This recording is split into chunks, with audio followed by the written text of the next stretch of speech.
Hi everybody, and welcome back to our data structures and algorithm series. So we have been learning about linked lists. In our previous videos, we've learned about singly linked lists and doubly linked lists, and we've also learned how to implement them.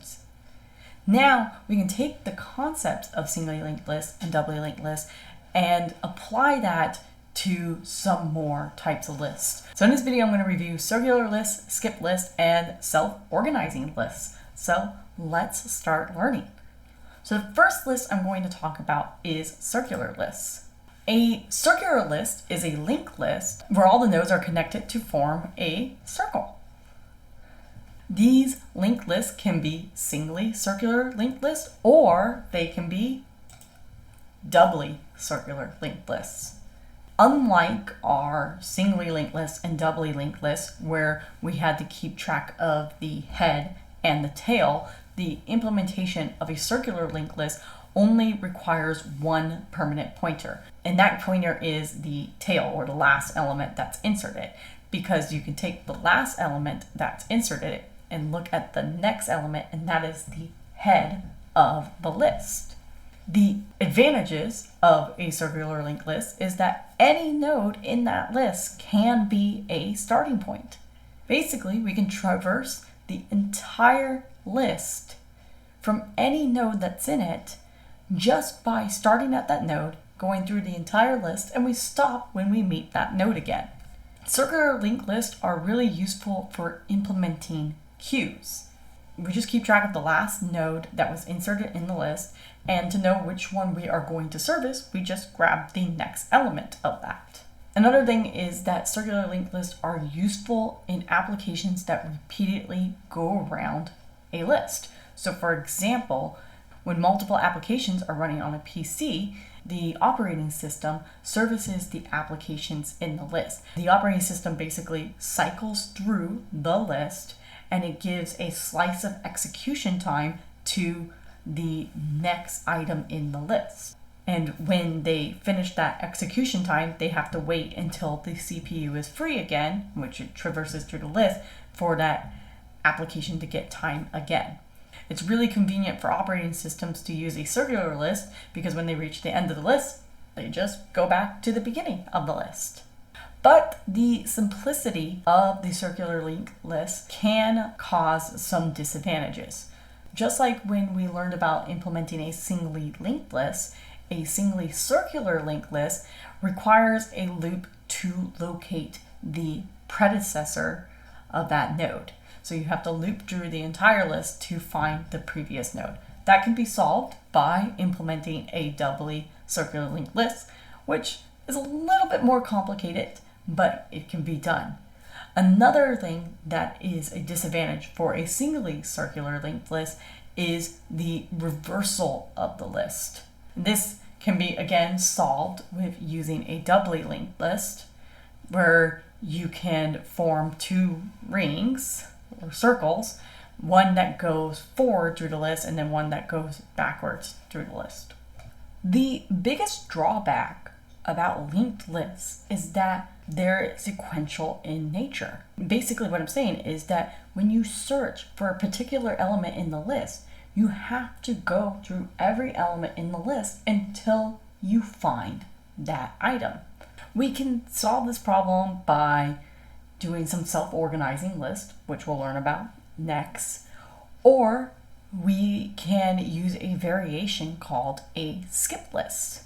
Skip lists are used to implement a non-sequential searching of a linked list. When implementing a skip list, you create multiple layers so that some nodes can be skipped. So in this case, we have an upper layer and a lower layer. The upper layer works like an express lane, or when you go on a subway and you take the express line, it has fewer stops at the station or fewer exits on the freeway. But basically, it only connects to those major outer stations. And then the lower layer works as normal, which basically means that it connects to every single station. In the worst case time complexity would be the number of nodes in the express lane plus the nodes in the segment. So for example, if we were looking for 25, we would go into the upper layer, we go to 10, and then we hit 20.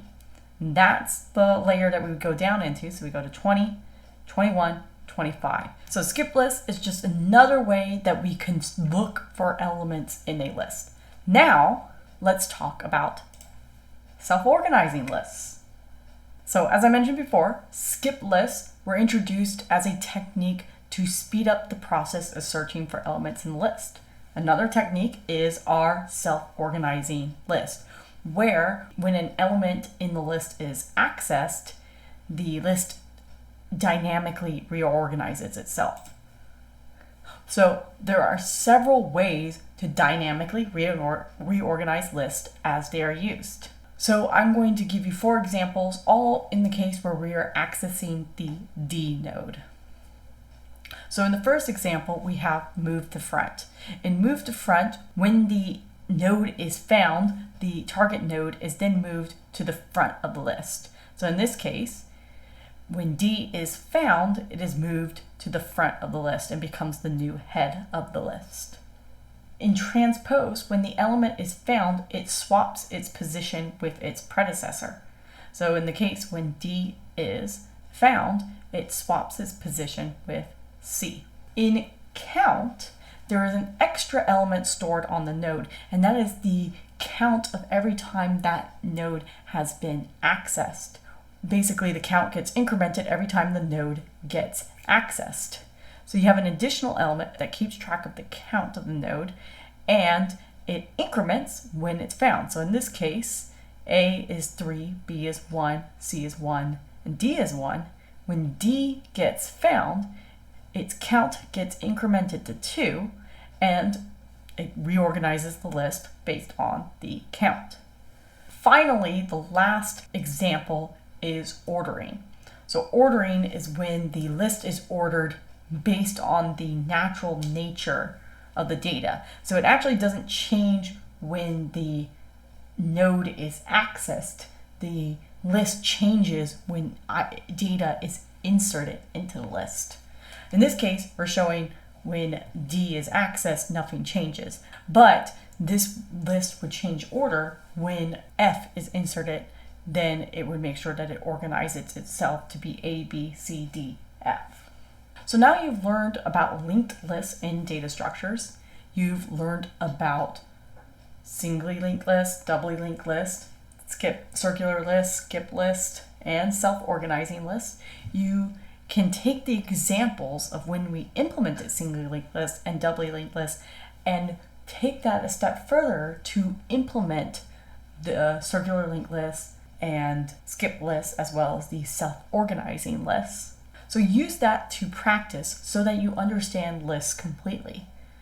Lists are really important to understand, especially when you're using systems that rely heavily on CPU processing power. You don't want to have a bad experience when people are using your program. And if your code is inefficient in finding elements in the list, because it just was the wrong way to implement it, or maybe someone's waiting in a queue, but you chose to do a singly linked list implementation, and therefore finding the next person in the queue is actually hard, that causes issues. And that makes people not have a good experience when using your program. And that's why it's really important to understand these fundamentals in data structures in order to become a good software engineer.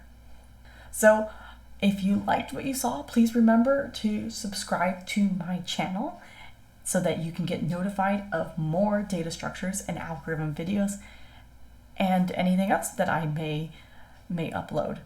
Until then, happy learning.